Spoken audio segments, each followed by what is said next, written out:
আমার এই গুচির বালা। কি ওটা তোর বিচির বালা?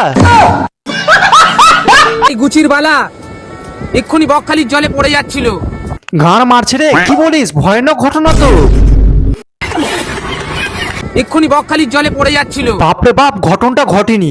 মস্তান ভাই তুই তাড়াতাড়ি বিচির সাথে বালাটা দড়ি দিয়ে বাঁধ। যদি এই গুচির বালাটা বকখালির জলে পড়ে যেত। আরে বোকাচোদা, বারবার বলিস না, আমার খুব কষ্ট হয় তো তোর কথা শুনে। বাল, তুই দিনরাত স্টেশনে দাঁড়িয়ে কোনো একটা জিনিস চুরি করে যায় সেটা ভাবিস, তার উপরে ব্র্যান্ড কোম্পানি বিচি, ও সরি গুচি। এই গুচির বালাটা বকখালির জলে পড়ে যেত, তাহলে এই বকখালি সমুদ্রর যত জল আছে সব আমি গায়েব করে দিতাম। গান মারছে রে, মস্তান ভাই মনে হয় বেশি নেশা ধরে নিয়েছে।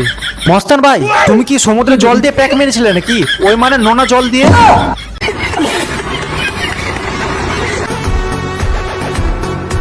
শালা গুচি বালা পড়বে, ইচ্ছা করতে বিচি ছুঁড়ে মুখে মারি।